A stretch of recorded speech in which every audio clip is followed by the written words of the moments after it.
कधी घडे तिला उपवास ओल्या मातीतून चालताना तुडविले काट्याचे पास आई माझी मायेचा सागर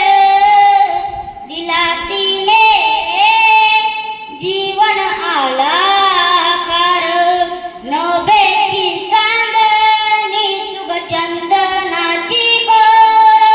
शीतल तुझी छाया मलवे जीवनभर त्या शीतल छायेमध्ये उभं आयुष्य जगेन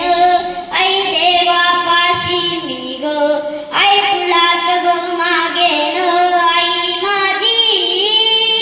मायेचा सागर दिला तिने जीवन आला कार आई वडील माझे थोर काय सांगू त्यांचे उपकार जीवनाच्या वाटेवरती किती असतो त्यांचा